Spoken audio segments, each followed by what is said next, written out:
আসসালামু আলাইকুম এভরিওয়ান, সবাই কেমন আছেন? আমি সায়মা আমার চ্যানেল মাই হবি প্রজেক্ট থেকে আজকে আবারও চলে আসলাম গজ কাপড় দিয়ে সুন্দর একটি ড্রেস নিয়ে।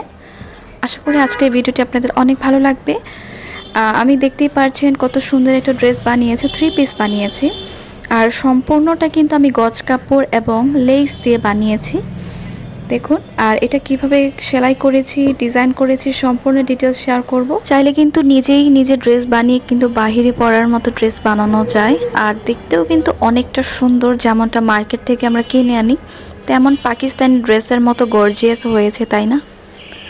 তো এখানে আমি শামো সিল্কের একটা কাপড় নিয়েছি, এটা খুবই গ্লেজ দিচ্ছে। শামো সিল্ক কিন্তু নর্মালি এটা একটু পাতলা থাকে, এটা একটু মোটার মধ্যে নিয়েছি, মানে একটু ভারীর মধ্যে নিয়েছি। নর্মালি আমরা 2 পিস যখন কিনি সেই কাপড়ের মতোই কাপড়টা। এটাকে অনেকে এসি কটন বা এসি কাপড় বা শামো সিল্ক কটন বা শামো সিল্ক কাপড় বলে। তো এখানে আমি যে লেস নিয়েছি, এখানে আমি অনেক বেশি ধরেন 15 গজ লেস কিনেছি। আর এই হচ্ছে আমার ওড়নার কাপড়টা, আর ওড়নার কাপড়টা কিন্তু অনেক বেশি সুন্দর, কারণ এখানে পাইপ দিয়ে কিন্তু ডিজাইন করা আছে।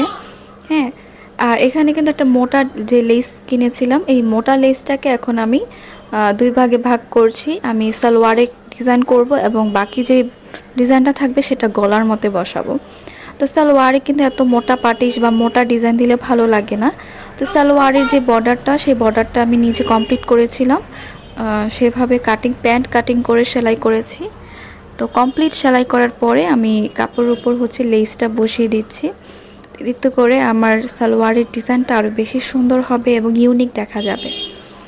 আর আমি কিন্তু যেই কিছু ড্রেস কিন্তু আমি আমার চ্যানেলে আপনাদের সাথে শেয়ার করেছি।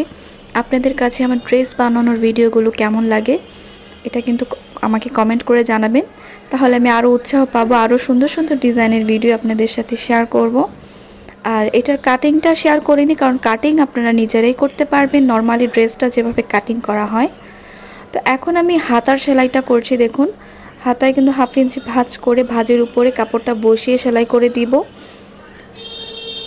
যেই কাজটা বেশি ইম্পর্টেন্ট, যেমন গলার কাজটা, জামার নিচের পাটিশের কাজটা, সালোয়ারের পাটিশের কাজটা, হাতার কাজটা, সেই কাজটা আপনাদের সাথে শেয়ার করছি যাতে আপনারা নিজেদের জামা নিজেরাই কিন্তু ডিজাইন করতে পারেন। আর আমরা কিন্তু মার্কেট থেকে কিন্তু গজ কাপড় এবং বিভিন্ন ডিজাইনের লেস কিনে কিন্তু ডিজাইন করতে পারি। ঠিক আছে, দেখুন এভাবে এটার উপরে আমি লেসটা বসিয়ে দিচ্ছি। আর লেসটা কিন্তু ড্রেসের সাথে পুরাই ম্যাচিং ছিল। আসলে আমি জানি না, এগুলো কিন্তু সব আলাদা আলাদাভাবে কেনা হয়েছিল। ওড়নাটা আলাদা কিনেছিলাম এবং লেসগুলো আলাদা কিনেছিলাম, গজ কাপড়টা আলাদা কিনেছিলাম। দেখুন, এটার উপরে এখন আমি লেসের উপরে কাপড়টাকে আমি ভালো করে অ্যাটাচ করে সেলাই করে দিচ্ছি। আর কেউ যদি এরকম ড্রেস নিতে চান আমার থেকে বানিয়ে, তারা কিন্তু নিতে পারেন। ঠিক আছে, আপনারা আমার পেজে ইনবক্স করতে পারেন।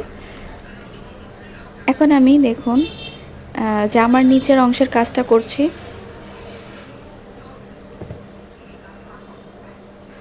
জামার হাতা এবং জামার নিচের যে পাটিশ থাকে সেম একইভাবে কিন্তু আমি বসাবো। হ্যাঁ, এখন আমি গলাটা আমি হচ্ছে এভাবে লেসটাকে, যতটুকু লেস ছিল, কারণ শর্ট পড়েছিল, আমি এখানে 3 গজ পরিমাণ লেস এনেছিলাম। মোটা লেসটা ভেবেছিলাম হয়তো সম্পূর্ণ হবে। তো এখানে আমি হচ্ছে কাপড়টা বিছিয়ে কাপড়ের উপরে লেসটা বিছিয়ে দেখছিলাম যে এটা হয় কিনা, সেভাবে হাতের সুই দিয়ে সেলাই করেছি। আপনারা চাইলে হিজাব পিন দিয়ে অ্যাটাচ করে নিতে পারেন বা পিন আপ করে করতে পারেন। তো আমার হাতের কাছে পিন ছিল না, যে কারণে আমার হাতের সুই দিয়ে কাজটা করেছি, পরে মেশিনে সেলাই করে নিয়েছি। তো গলার কাজটা করেছি। এরপর হচ্ছে জামার যেই সাইডের ফাড়া ছিল, সামনে পিছনে সম্পূর্ণটার মধ্যে আমি লেস বসিয়ে দিয়েছি। না হলে কিন্তু ড্রেসটা ওড়নার সাথে ম্যাচিং হবে না।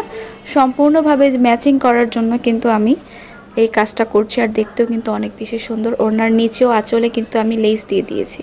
এই হচ্ছে আমার ফাইনাল লুক, সালোয়ার, জামা, ওড়না। আপনাদের কাছে কেমন লেগেছে বা ড্রেসটা পরার পর আমাকে কেমন লাগছে সেটা অবশ্যই জানাবেন আমাকে। তো এরপরে আমি আরও সুন্দর সুন্দর কিছু ড্রেসের ভিডিও শেয়ার করব। সবাই ভালো থাকবেন, সুস্থ থাকবেন। আল্লাহ হাফেজ।